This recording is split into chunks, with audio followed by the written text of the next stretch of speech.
to Science Fantastic with Professor Michio Kaku. On Science Fantastic, we profile the amazing, jaw-dropping scientific discoveries which are revolutionizing our world and touching our lives. And today, once again, we're going to talk about the coronavirus, but from a different point of view. We're going to be talking to a naturalist who actually predicted, get this, predicted the current pandemic which is gripping the entire planet. We have with us Dr. David Quammen, author of a book with an astonishing title, Spillover, Animal Infections and the Next Human Pandemic.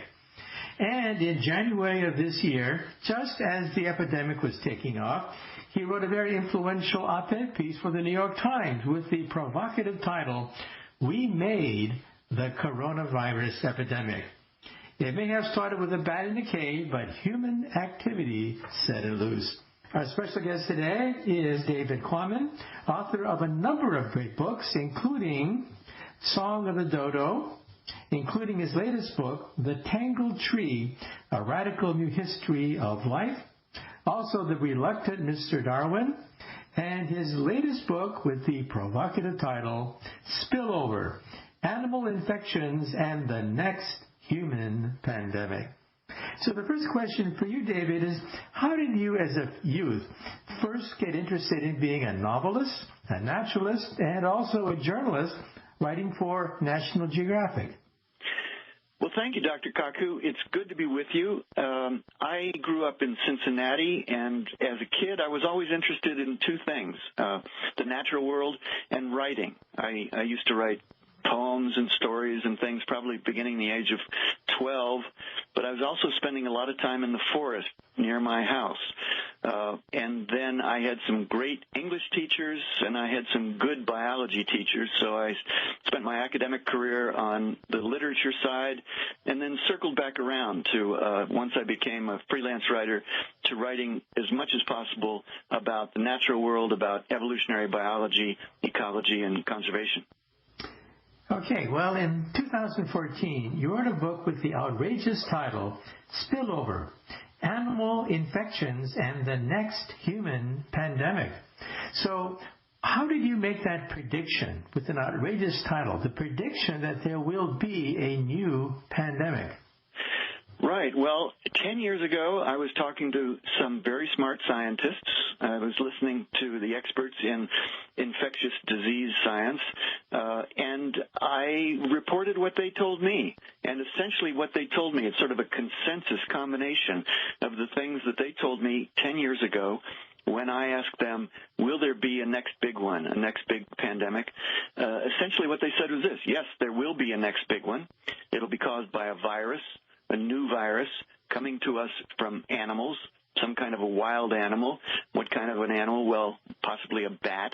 What kind of a virus? Well, one that evolves quickly, possibly an influenza virus or a coronavirus. How would this spillover from the animal into humans happen? Well, by human contact with wild animals.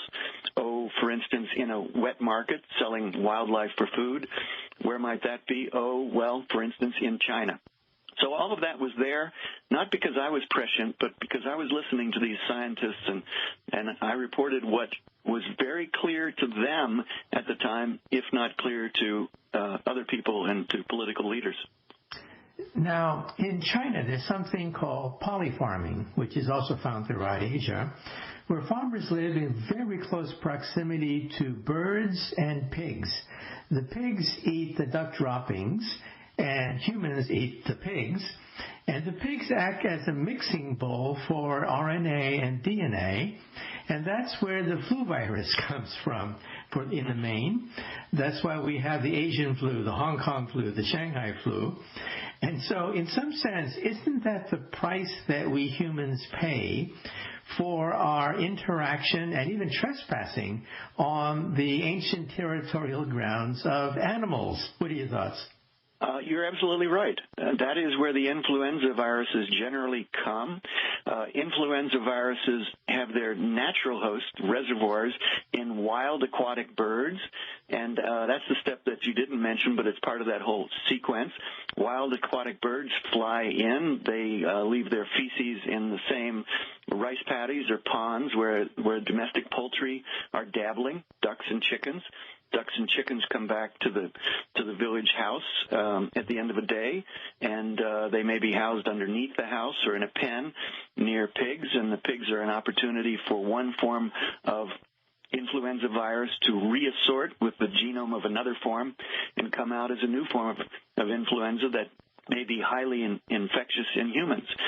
So it is our interactions with the natural world, both destroying extremely diverse wild habitats, coming in contact with wild animals like bats and like pangolins and monkeys and rodents, creatures that carry their own viruses, and as we engage in animal husbandry, as we both on factory farms where there are huge aggregations of pigs, for instance, being raised, or in these smaller operations, as you described, family husbandry that involves poultry and pigs and the chance of picking up infections from them. It's our interactions with the natural world and the disruptive scale of our interactions increasingly, now that there are 7.7 billion of us, that give these new viruses the opportunity to become human viruses. And you also quote in your influential article in the New York Times, quote, "We made the coronavirus epidemic." You quote from the work of a Chinese scientist, Dr. Zhenli Shi, who actually spends time in the caves of Yunnan collecting bat feces.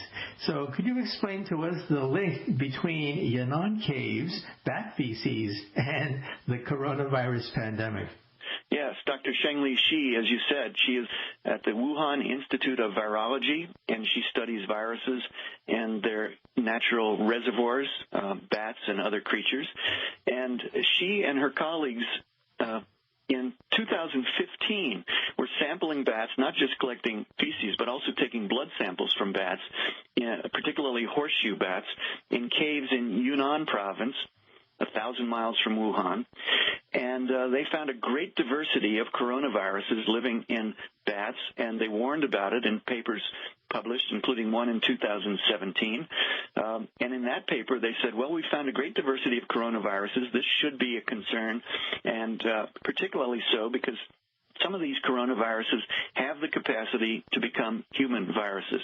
Why? Well, in particular, because they have the capacity to enter cells by grabbing onto ACE2 receptors on the outsides of cells. That's what the virus grabs onto and then manages to send its genome into the cell and replicate, and that begins a whole chain of transmission.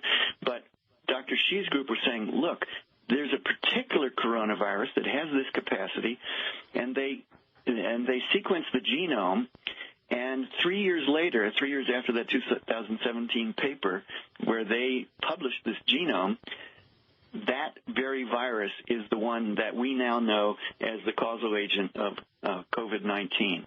So they warned 3 years ago, here is a virus in bats, could be dangerous in humans, and now it's with us. Okay, well, the original story coming from China was that perhaps it was the wet market which sells exotic... Let's take a short commercial break and let's get right back to the coronavirus epidemic with David Quammen.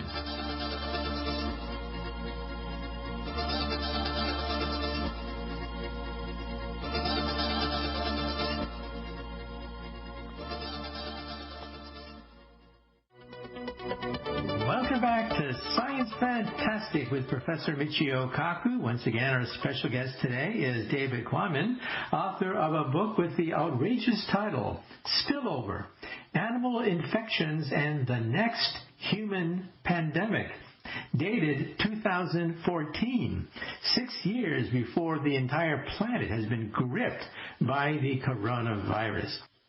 Are we, in some sense, responsible for releasing some of these ancient viruses that hop over from animals to humans?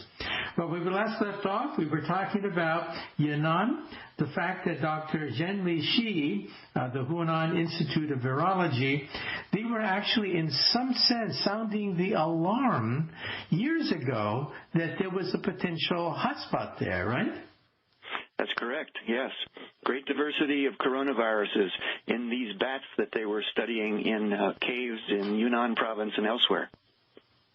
Now, there's some controversy now because some people claim that the wet markets, which sell exotic animals to the public, never really worked with the horseshoe bats at all. That the only horseshoe bats in the entire Hunan area was at 2 virology institutes, one of which was at biosafety level 2, very low, another one at biosafety level 4, which is the maximum biosafety level, and some people say that perhaps it escaped, either intentionally or accidentally, from the institute. But what are your thoughts? Well, we hear stories that, yes, this is not a wild bat virus. This is something that came out of a laboratory. But that's very easy to prove or disprove based on the on molecular evidence, the genomes of these viruses. And I have seen a paper, among others, published in Nature Medicine, January. The first author is Christian Andersen, Andersen, on the origins of the virus, and they say, based on the molecular evidence, that this virus is a near identical match to the virus found in these wild bats in caves, such as the ones that Dr. Shi has studied in Yunnan. But there is another part of the story, which I'll just mention briefly, and that is that although people say, oh, this outbreak began in the Huanan wholesale seafood market, in fact, the first 41 cases, only 27 were directly associated with that seafood market. And there were earlier cases that had occurred in the city of Wuhan that seemed to have reflected the virus coming from bats, but infecting people outside the market. In other words, it's possible that a person had captured bats and was bringing them either to that market or to another market, became infected, and that the virus was circulating in the city of Wuhan, naturally derived but circulating quietly earlier than we thought, as early as November of last year. Uh-huh. Now, also, your book is quite prophetic in the sense that you talk not just about the coronavirus, but you talk about diseases in general. Some people say that up to 60% of diseases originate from the animal kingdom, and as we encroach and trespass on the ancient grounds of these viruses and bacteria, some of them jump out. Let's talk about, for example, HIV. We were shocked when the HIV virus jumped out of nowhere, but some people say that it actually comes from the animal kingdom, from SIV. Could you elaborate? Yes, and I have a long chapter devoted to the ecological origins of the AIDS pandemic in the book. But very briefly, what we know now from good molecular evidence, work done by a group led by Beatrice Hahn, another group led by Michael Warby at the University of Arizona, we know that although we started hearing about this strange disease in 1980, 1981, it was in humans longer than that. And in fact, it is the human spillover of a chimpanzee disease, a chimpanzee virus, SIV chimp, that spilled over from a single chimpanzee into a single human in the southeastern corner of Cameroon in Central Africa back around 1908, give or take a margin of error. Again, this is all from very solid molecular evidence. And then the virus seems to have transmitted slowly at first among individuals and worked its way in people down the rivers systems from southeastern Cameroon to the big Congo River and then to the cities of what was then Leopoldville, capital of the Belgian Congo, and Brazzaville, capital of French Congo. And in those cities, it replicated more and more efficiently over time, infecting more and more people, and eventually jumped from those cities to the rest of the world. A complicated story, but very counterintuitive, very different from what most people think they know about the origins of the AIDS pandemic. So some people are saying that some of these diseases are actually quite ancient, older than humanity, in fact. and they've been infecting animals for millions of years, and one day they mutate as humans trespass on their home territory, and the mutant version then jumps to humans and creates these horrible, horrible pandemics. So in some sense, we are, quote, responsible in some sense for some of these epidemics, right? Well, we are, yes. And as you say, roughly 60% of human infectious diseases have animal origins in an immediate historical sense, and that includes things like bubonic plague, which is caused by a bacterium, and all these viral diseases, Ebola, HIV, the influenzas, some other lesser known that I talk about in my book, the coronaviruses, including SARS in 2003, coming from animals. Humans have always interacted with animals. We've always been taking animals for food, but never on the scale that we're doing it now.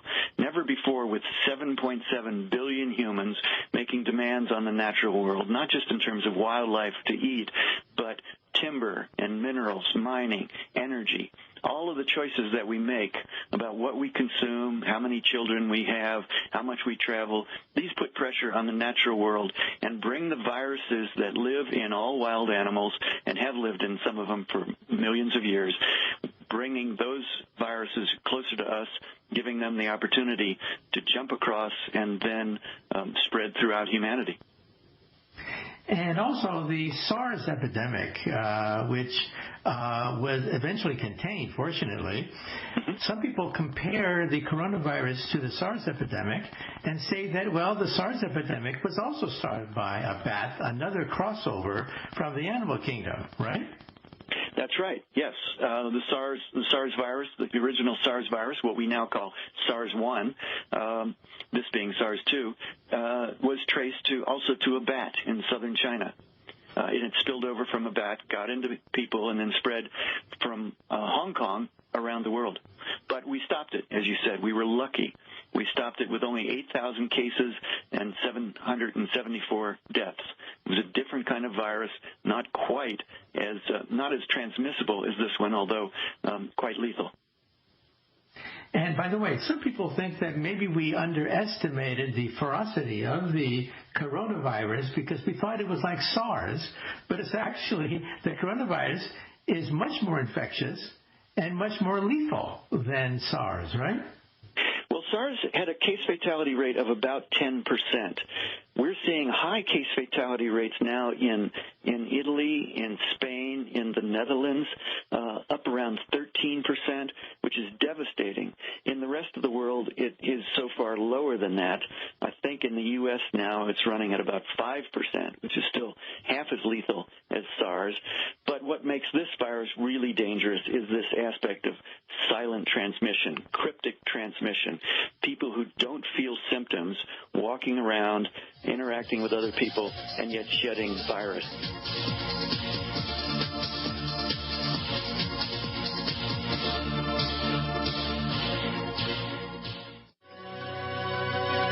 Welcome back to Science Fantastic with Professor Michio Kaku. Once again, we have with us on the line is David Quammen, author of the book Spillover, Animal Infections and the Next Human Pandemic, a book which actually predicted the current pandemic gripping the entire planet Earth.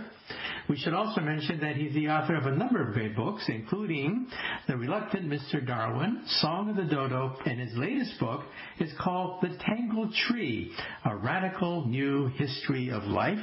He works with National Geographic. He's also a novelist as well as a journalist and a naturalist. So, when you wrote this op-ed piece for the New York Times, dated January 28, 2020, it sounds like a lifetime ago, January 28.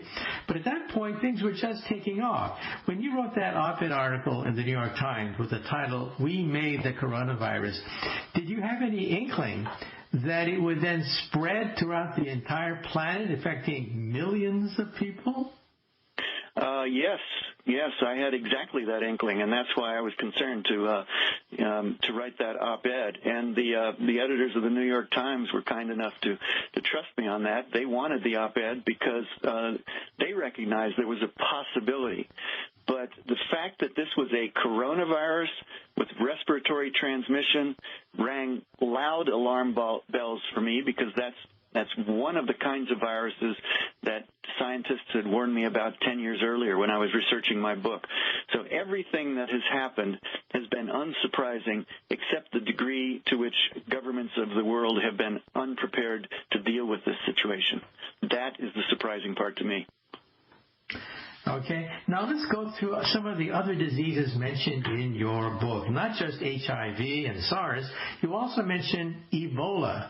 So where did the Ebola come from, and compare it to the coronavirus? Mm-hmm. Well, Ebola is a very dramatic disease, and people have heard things about it, some of which are exaggerated, but it is a very lethal virus. It resides in some kind of an animal in Central and Western Africa, and occasionally spills out of that mystery animal and gets into humans, causes terrible disease, in some cases bloody, but not in all cases bloody. It is not transmitted to any discernible degree through the air. It's not a respiratory virus. It's a virus that attacks the internal organs, and it's spread by bodily fluids. It's spread in blood and diarrhea and any sort of bodily fluid by direct contact. So it doesn't transmit around the world as well as this sort of a virus. It doesn't ride airplanes nearly as well as this virus. It kills roughly 60%, has a case fatality rate of roughly 60%. So it's far more virulent than this virus, and yet it's less dangerous to the world at large because it simply doesn't have this airborne, very efficient transmission that the coronavirus has.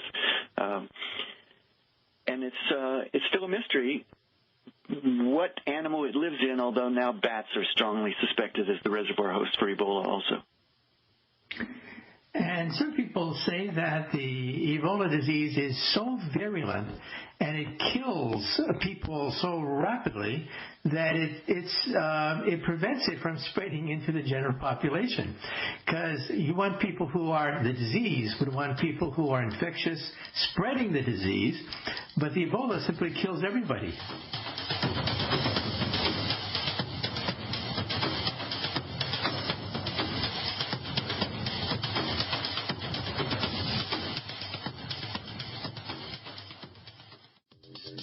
Welcome back to Science Fantastic with Professor Michio Kaku. With us today is David Quammen. He's a journalist, a novelist, a naturalist. He works with National Geographic, and he's written a number of great books, including The Song of the Dodo, The Reluctant Mr. Darwin. His latest book is called The Tangled Tree, A Radical New History of Life. And in 2014, he published a book with the prophetic title, Spillover, Animal Infections and the Next Human Pandemic. Now, if you were to compare the flu virus to the coronavirus, there have been so many people making comparisons. A lot of the comparisons are misleading. But how would you stack it up? Because the flu virus is also quite dangerous. It kills thousands of people. How would you compare the coronavirus with the standard flu virus?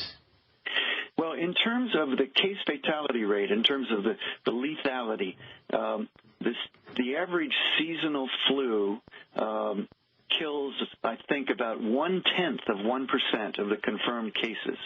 0.1%. This disease now is running at least 10 times, and in some cases 100 times that level of lethality, depending on what country you're looking at.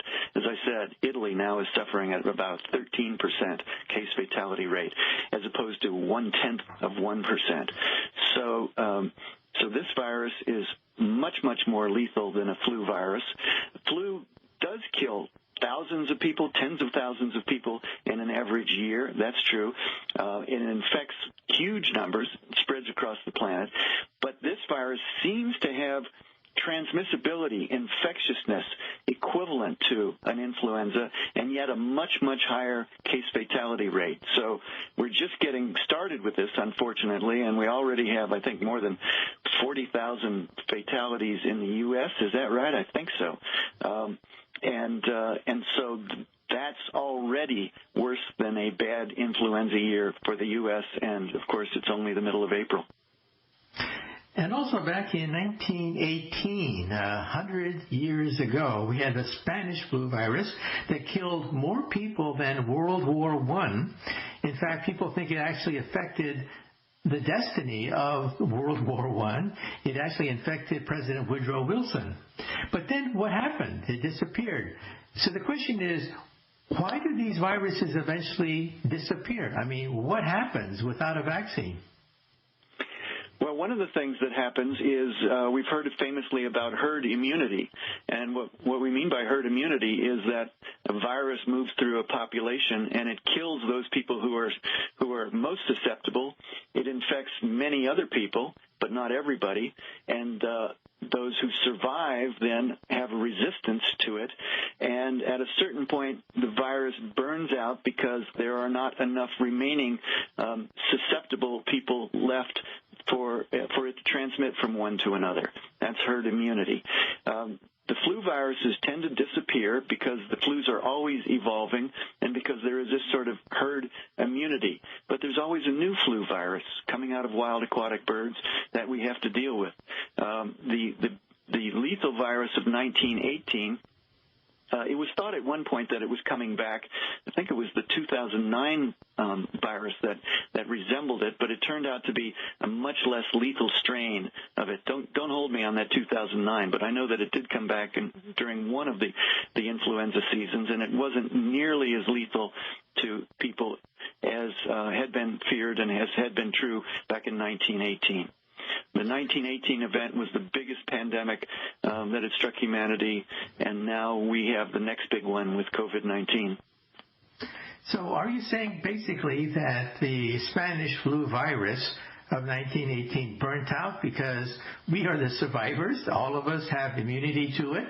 Is that the reason why it burnt out? Because all the ones who didn't have immunity simply died? Yes. Well, we don't necessarily all have immunity, but at a certain point, with herd immunity, a virus simply can't find enough susceptible people to keep the chain of transmission going. That's right.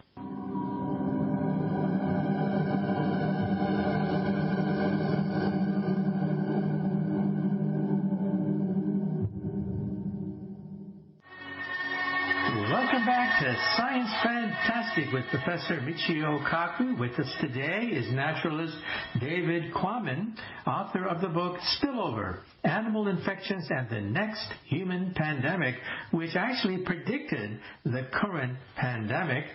He wrote an op-ed article for the New York Times with the outrageous title, "We Made the Coronavirus Epidemic." So the question is, how do you see this thing playing out, given the fact that we do have experience with infectious diseases? How do you see it playing out, given the fact that we do not yet have a vaccine? Right. And as you say, we may not have a vaccine for another year or more. I think that this virus, Dr. Kaku, is going to be with us for the long term. I'm very concerned that there will be a second wave, as some scientists have warned us. If social distancing is eliminated soon and businesses are opened back up, I'm extremely sympathetic with the people who are stuck at home, unable to work, unable to earn money. It's getting difficult to buy groceries. I'm very, very sympathetic with that. But at the same time, I'm concerned that if we open things back up, there's no reason that this virus shouldn't resurge on us and kill another large wave of people. And that could go on. That sort of cycle could go on. It might not just be a second wave. There might be a third wave and a fourth wave until finally we have a vaccine and we can get a lot of people vaccinated. And then I don't think this virus is likely to disappear. We talked about the 1918 influenza, and that has evolved away, or sort of disappeared, but never with the certainty that it won't come back.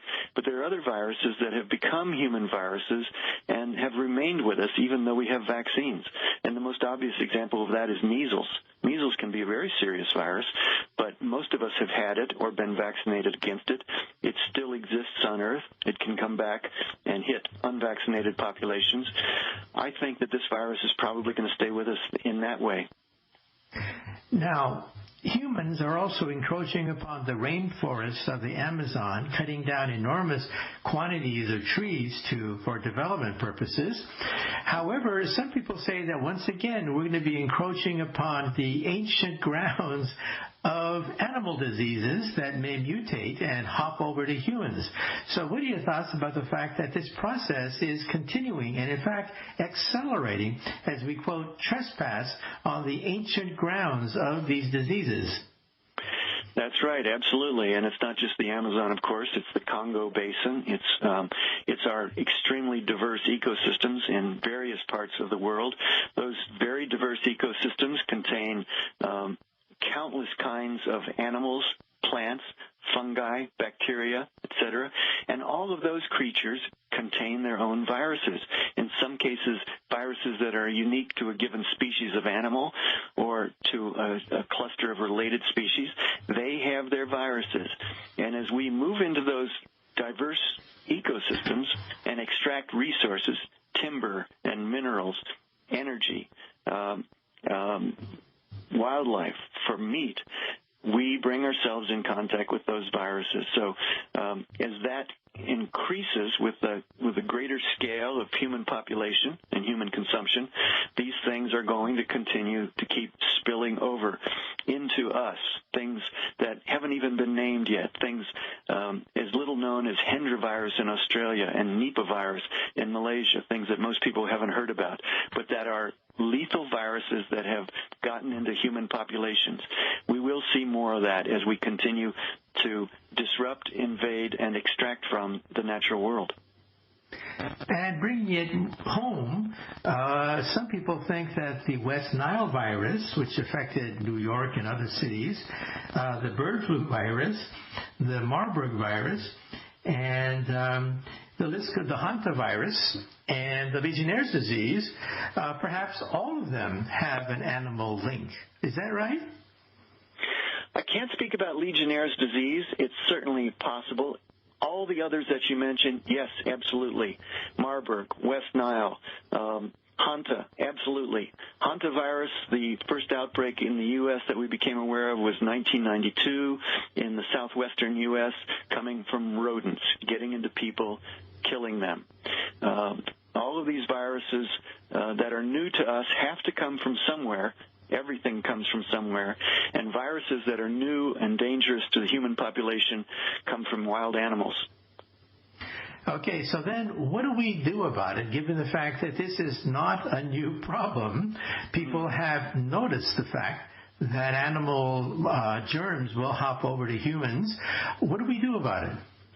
I'd say there are two basic things we need to do about it.